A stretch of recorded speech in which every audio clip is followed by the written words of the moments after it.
ನಮಸ್ಕಾರ. ನಾವು ಪ್ರತಿದಿನ ಬೆಳಿಗ್ಗೆ ಎದ್ದು ಉಸ್ರಾಡೋ ಗಾಳಿಯಿಂದ ಹಿಡಿದು ಸದ್ಯ ನಮ್ಮ ಕೈಲಿರೋ ಈ ಸ್ಮಾರ್ಟ್ ಫೋನ್ ಇದೆಯಲ್ಲ ಅದರವರೆಗೂ ನಮ್ಮ ಸುತ್ತಮುತ್ತ ಇರೋ ಪ್ರತಿ ಒಂದು ವಸ್ತುವಿನ ಮೂಲ ಎಲ್ಲಿದೆ ಅಂತ ಯೋಚಿಸಿದ್ದೀರಾ? ಎಲ್ಲದರ ಮೂಲ ನೈಸರ್ಗಿಕ ಸಂಪನ್ಮೂಲಗಳು. ಅಂದ್ರೆ ಪ್ರಕೃತಿ ನಮ್ಗೆ ಕೊಟ್ಟಿರೋ ಕೊಡುಗೆಗಳು.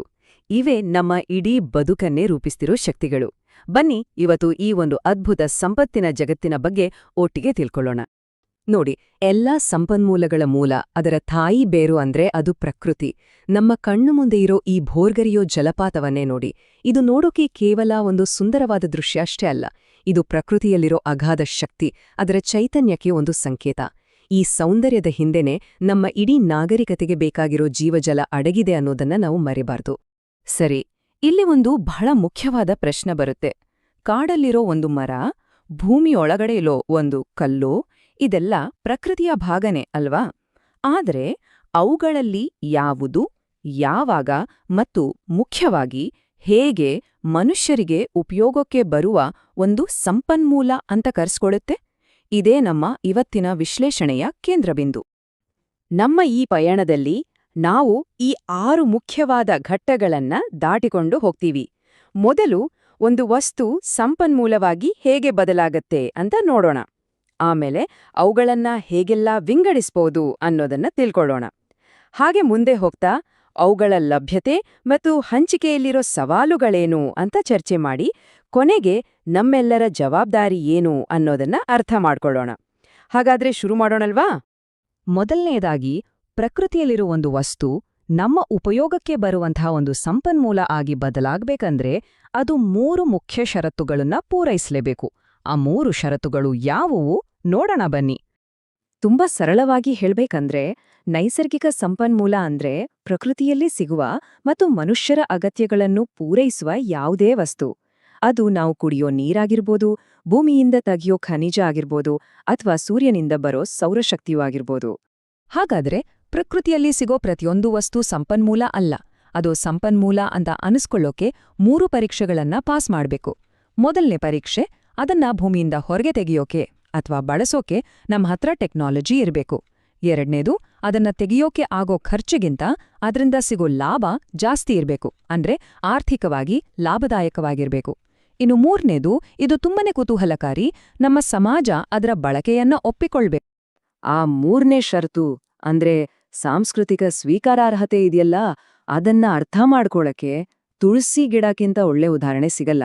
ವಿಜ್ಞಾನದ ಪ್ರಕಾರ ಇದೊಂದು ಔಷಧೀಯ ಸಸ್ಯ, ಆದ್ರೆ ನಮ್ಮ ಸಂಸ್ಕೃತಿಯಲ್ಲಿ ತುಳಸಿಗೆ ಒಂದು ದೈವಿಕ ಸ್ಥಾನ ಇದೆ, ಅದನ್ನ ಪೂಜೆ ಮಾಡ್ತೀವಿ.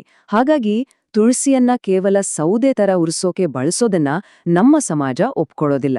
ನೋಡಿ, ಇದೇ ರೀತಿ ದೇವರೆಂದು ಪೂಜಿಸೋ ಕಾಡುಗಳನ್ನ ನಾಶ ಮಾಡೋದು ಕೂಡ ಸಾಂಸ್ಕೃತಿಕವಾಗಿ ಸ್ವೀಕಾರಾರ್ಹ ಆಗೋದಿಲ್ಲ. ಸರಿ, ನಮ್ಮ ಗ್ರಹದಲ್ಲಿ ಸಾವಿರಾರು ತರಹದ ಸಂಪನ್ಮೂಲಗಳಿವೆ. ಅವುಗಳನ್ನ ಸರಿಯಾಗಿ ಬಳಸಬೇಕು, ನಿರ್ವಹಿಸಬೇಕು ಅಂದ್ರೆ ಮೊದಲು ಅವುಗಳನ್ನ ವ್ಯವಸ್ಥಿತವಾಗಿ ವರ್ಗೀಕರಣ ಮಾಡಬೇಕು. ಬನ್ನಿ, ಅವುಗಳನ್ನ ವಿಂಗಡಿಸೋಕೆ ಇರೋ 2 ಮುಖ್ಯ ವಿಧಾನಗಳನ್ನ ಈಗ ನೋಡೋಣ. ಮೊದಲನೇ ವಿಧಾನ ಏನಂದ್ರೆ, ನಾವು ಅವುಗಳನ್ನ ಹೇಗೆ ಬಳಸ್ತೀವಿ ಅನ್ನೋ ಆಧಾರದ ಮೇಲೆ ವಿಂಗಡಿಸೋದು. ಕೆಲವು, ಉದಾಹರಣೆಗೆ ಗಾಳಿ, ನೀರು, ಮಣ್ಣು, ಇವು ನಮ್ಮ ಜೀವಕ್ಕೆ ಅತೀ ಅವಶ್ಯಕ, ಇವುಗಳಿಲ್ಲದೆ ಬದುಕೋದೇ ಸಾಧ್ಯವಿಲ್ಲ. ಇನ್ನು ಕೆಲವು, ಮರ, ಲೋಹಗಳ ತರ, ಇವು ನಮ್ಮ ಮನೆ, ಗಾಡಿ, ಹೀಗೆ ನಾವು ಬಳಸೋ ಪ್ರತಿಯೊಂದು ವಸ್ತುವಿಗೂ ಕಚ್ಚಾ ಪದಾರ್ಥಗಳು. ಇನ್ನು ಕೊನೆಯದಾಗಿ ಕಲ್ಲಿದ್ದಲು, ಸೌರಶಕ್ತಿಯಂತಹ ಸಂಪನ್ಮೂಲಗಳು, ಇವು ನಮ್ಮ ಇಡೀ ನಾಗರಿಕತೆಯನ್ನೇ ನಡೆಸ್ಕೊಂಡೋಗ್ತಿರೋ ಇಂಜಿನ್ ಇದ್ದಾಗೆ. ಇನ್ನು ಎರಡನೇ ಹಾಗೂ ಅತ್ಯಂತ ಮುಖ್ಯವಾದ ವರ್ಗೀಕರಣ ಅಂದ್ರೆ ಅವು ಮತ್ತೆ ಹುಟ್ಕೊಳ್ತಾವ ಇಲ್ವಾ ಅನ್ನೋ ಸಾಮರ್ಥ್ಯದ ಮೇಲೆ. ನವೀಕರಿಸಬಹುದಾದ ಸಂಪನ್ಮೂಲಗಳು ಅಂದ್ರೆ ಸೌರಶಕ್ತಿ, ಗಾಳಿ, ನೀರು, ಇವು ಪ್ರಕೃತಿಯಲ್ಲಿ ಸಹಜವಾಗಿ ನಿರಂತರವಾಗಿ ಪುನಃ ಸೃಷ್ಟಿಯಾಗ್ತಾನೆ ಇರ್ತವೆ. ಆದ್ರೆ ನವೀಕರಿಸಲಾಗದ ಸಂಪನ್ಮೂಲಗಳು ಅಂದ್ರೆ ಕಲ್ಲಿದ್ದಲು, ಪೆಟ್ರೋಲ್, ಇವು ಒಮ್ಮೆ ಖಾಲಿಯಾದ್ರೆ ಮತ್ತೆ ಸೃಷ್ಟಿಯಾಗೋಕೆ ಲಕ್ಷಾಂತರ ವರ್ಷಗಳೇ ಬೇಕಾಗತ್ತೆ. ನವೀಕರಿಸಬಹುದಾದ ಅನ್ನೋ ಪದ ಕೇಳಿದ ತಕ್ಷಣ ನಮ್ಗೆಲ್ಲರಿಗೂ ಏನನಿಸುತ್ತೆ? ಓ, ಇದು ಯಾವತ್ತೂ ಖಾಲಿಯಾಗಲ್ಲ, ಅಕ್ಷಯ ಪಾತ್ರೆ ಇದ್ದ ಹಾಗೆ ಅಂತ. ಆದ್ರೆ ವಾಸ್ತವ ಪರಿಸ್ಥಿತಿ ಹಾಗೇ ಇಲ್ಲ. ಅವುಗಳ ನವೀಕರಣದ ಹಿಂದೆ ಒಂದು ತುಂಬಾನೇ ಸೂಕ್ಷ್ಮವಾದ ಷರತ್ತು ಅಡಗಿದೆ. ಅದೇನು ಅಂತ ನೋಡೋಣ. ಒಂದು ಆರೋಗ್ಯಕರ ನದಿಯನ್ನೇ ಉದಾಹರಣೆಯಾಗಿ ತಗೊಳ್ಳೋಣ. ಮಳೆ, ಅಂತರ್ಜಲ ಮತ್ತು ನೈಸರ್ಗಿಕ ಶುದ್ಧೀಕರಣ ಪ್ರಕ್ರಿಯೆಗಳ ಮೂಲಕ ಆ ನದಿ ತನ್ನನ್ನು ತಾನೇ ನಿರಂತರವಾಗಿ ಶುದ್ಧೀಕರಿಸಿಕೊಂಡು ಮರುಪೂರಣಗೊಳ್ತಾ ಇರುತ್ತೆ. ಪ್ರಕೃತಿಯ ಈ ಸ್ವಯಂ ನವೀಕರಣದ ಚಕ್ರ ಇದೆಯಲ್ಲ, ಇದೇ ಒಂದು ನದಿಯನ್ನ ನವೀಕರಿಸಬಹುದಾದ ಸಂಪನ್ಮೂಲ ಅಂತ ಮಾಡೋದು. ಆದ್ರೆ ಅದೇ ನದಿಗೆ ನಾವು ಫ್ಯಾಕ್ಟ್ರಿಗಳಿಂದ ಬರೋ ವಿಷಕಾರಿ ತ್ಯಾಜ್ಯವನ್ನೇನಾದ್ರೂ ಹರಿಸಿದ್ರೆ ಏನಾಗತ್ತೆ? ಪ್ರಕೃತಿಯ ಆ ಅದ್ಭುತವಾದ ಸ್ವಯಂ ಶುದ್ಧೀಕರಣ ಚಕ್ರ ಸಂಪೂರ್ಣವಾಗಿ ಹಾಳಾಗ್ಹೋಗತ್ತೆ. ಆವಾಗ ಆ ಸುಂದರ ನದಿ ಕೇವಲ ಹರಿಯೋ ಚರಂಡಿಯಾಗಿ ಬದಲಾಗತ್ತೆ. ಇಲ್ಲಿ ನಾವು ಒಂದು ವಿಷಯವನ್ನ ಸ್ಪಷ್ಟವಾಗಿ ಅರ್ಥ ಮಾಡ್ಕೋಬೇಕು.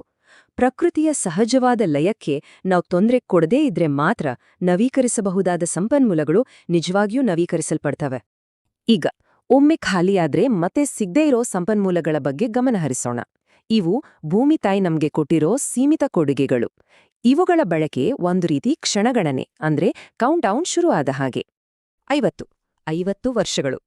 ಇದು ಕೇವಲ ಒಂದು ಸಂಖ್ಯೆ ಅಲ್ಲ, ಇದು ಒಂದು ಎಚ್ಚರಿಕೆಯ ಘಂಟೆ. ತಜ್ಞರ ಪ್ರಕಾರ ನಾವು ಈಗ ಯಾವ ವೇಗದಲ್ಲಿ ಕಲ್ಲಿದ್ದಲನ್ನ ಬಳಸ್ತಿದ್ದೀವೋ ಅದೇ ವೇಗದಲ್ಲಿ ಮುಂದುವರೆದ್ರೆ ಭಾರತದಲ್ಲಿರೋ ಕಲ್ಲಿದ್ದಲಿನ ನಿಕ್ಷೇಪಗಳು ಇನ್ನು ಕೇವಲ 50 ವರ್ಷಗಳಲ್ಲಿ ಸಂಪೂರ್ಣವಾಗಿ ಖಾಲಿಯಾಗಿ ಹೋಗಬಹುದು. ಯೋಚನೆ ಮಾಡಿ, ಇವು ಲಕ್ಷಾಂತರ ವರ್ಷಗಳ ಭೂಮಿಯ ತಪಸ್ಸಿನ ಫಲ. ಅಂದ್ರೆ ಡೈನೋಸಾರ್ಗಳ ಕಾಲದಲ್ಲಿದ್ದಂತಹ ಗಿಡಮರಗಳು, ಪ್ರಾಣಿಗಳು ಭೂಮಿ ಒಳಗೆ ಹೂತು ಹೋಗಿ ಅಷ್ಟು ಸಂಕಟ ಮತ್ತು ತಾಪಮಾನಕ್ಕೆ ಒಳಗಾಗಿ ಲಕ್ಷಾಂತರ ವರ್ಷಗಳ ನಂತರ ರೂಪುಗೊಂಡಿರೋ ಸಂಪತ್ತು ಇದು. ನಾವು ಕೆಲವೇ ಗಂಟೆಗಳಲ್ಲಿ ಬಳಸಿ ಖಾಲಿ ಮಾಡೋ ಇಂಧನ ಅದು ರೂಪುಗೊಳ್ಳೋಕೆ ಲಕ್ಷಾಂತರ ವರ್ಷಗಳ ಬೇಕಾಗಿತ್ತು.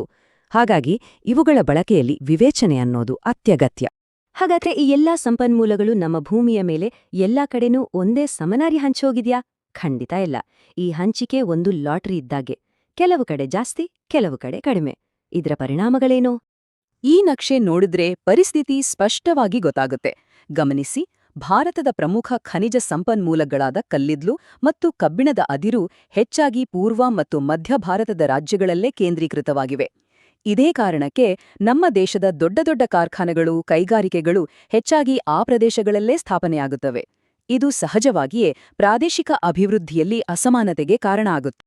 ಈ ಅಸಮ ಹಂಚಿಕೆ ಅನ್ನೋದು ಕೇವಲ ಕೈಗಾರಿಕೆಗಳ ಮೇಲೆ ಮಾತ್ರ ಪರಿಣಾಮ ಬೀರಲ್ಲ, ಇದು ನಮ್ಮ ಇಡೀ ಸಮಾಜದ ಮೇಲೆ ಪರಿಣಾಮ ಬೀರುತ್ತೆ. ಜನರು ಎಲ್ಲಿ ವಾಸಿಸಬೇಕು ಅನ್ನೋದ್ರಿಂದ ಹಿಡಿದು ದೇಶಗಳ ನಡುವಿನ ವ್ಯಾಪಾರ ಸಂಬಂಧಗಳು ಹೇಗಿರಬೇಕು ಅನ್ನೋದರವರೆಗೂ ನಿರ್ಧರಿಸುತ್ತೆ. ಅಷ್ಟೇ ಅಲ್ಲ, ದುರದೃಷ್ಟವಶಾತ್ ಸಂಪನ್ಮೂಲಗಳಿಗಾಗಿ ನಡೆಯೋ ರಾಜಕೀಯ ಸಂಘರ್ಷಗಳಿಗೂ ಇದೇ ಮೂಲ ಕಾರಣ ಆಗತ್ತೆ. ಇದುವರೆಗಿನ ಎಲ್ಲಾ ಚರ್ಚೆಯ ನಂತರ ನಾವು ಅಂತಿಮ ಮತ್ತು ಅತ್ಯಂತ ಪ್ರಮುಖವಾದ ಘಟ್ಟಕ್ಕೆ ಬಂದು ತಲುಪಿದ್ದೇವೆ. ಈ ಎಲ್ಲಾ ಸಂಪನ್ಮೂಲಗಳನ್ನ ಜವಾಬ್ದಾರಿಯುತವಾಗಿ ಪಾಲನೆ ಮಾಡೋ ದೊಡ್ಡ ಸವಾಲು ನಮ್ಮೆಲ್ಲರ ಮುಂದಿದೆ. ಹಾಗಾದ್ರೆ ಪಾಲನೆ ಅಂದ್ರೆ ಏನು? ತುಂಬಾ ಸರಳ. ಪ್ರಕೃತಿಯ ಚಕ್ರಕ್ಕೆ ಗೌರವ ಕೊಡೋದು, ನವೀಕರಿಸಬಹುದಾದ ಸಂಪನ್ಮೂಲಗಳು ಮತ್ತೆ ಹುಟ್ಟಿಕೊಳ್ಳಕ್ಕೆ ಬೇಕಾದ ಸಮಯ ಮತ್ತು ಅವಕಾಶವನ್ನ ಕೊಡೋದು, ಹಾಗೇನೆ ನವೀಕರಿಸಲಾಗದ ಸಂಪನ್ಮೂಲಗಳನ್ನ ನಮ್ಮ ಮುಂದಿನ ಪೀಳಿಗೆಗೂ ಉಳಿಯೋ ಹಾಗೆ ಮಿತವಾಗಿ ಬಳಸೋದು. ಇದೇ ಸುಸ್ಥಿರತೆಯ ಮೂಲಮಂತ್ರ. ಈ ಒಂದು ಅದ್ಭುತವಾದ ಮಾತಿನೊಂದಿಗೆ ಇವತ್ತಿನ ವಿಶ್ಲೇಷಣೆಯನ್ನ ಮುಗಿಸೋಣ. ನಮ್ಮ ಗುರಿ ಕೇವಲ ಸಂಪನ್ಮೂಲಗಳನ್ನು ಬಳಸೋದಷ್ಟೇ ಅಲ್ಲ, ಅಥವಾ ಸುಮ್ಮನೆ ಉಳಿಸೋದು ಕೂಡ ಅಲ್ಲ. ಬದಲಾಗಿ ಪ್ರಕೃತಿಯಿಂದ ಪಡೆದಿದ್ದನ್ನ ಅದಕ್ಕೆ ಮರಳಿ ಕೊಡುವ, ಅದರ ಚೈತನ್ಯವನ್ನ ಇನ್ನೂ ಹೆಚ್ಚಿಸುವಂತಹ ಒಂದು ಆರ್ಥಿಕ ವ್ಯವಸ್ಥೆಯನ್ನ ನಾವು ನಿರ್ಮಿಸಬೇಕಾಗಿದೆ. ಇದು ನಮ್ಮೆಲ್ಲರ ಮುಂದಿರೋ ದೊಡ್ಡ ಜವಾಬ್ದಾರಿ ಮತ್ತು ಅಷ್ಟೇ ದೊಡ್ಡ ಅವಕಾಶ ಕೂಡ.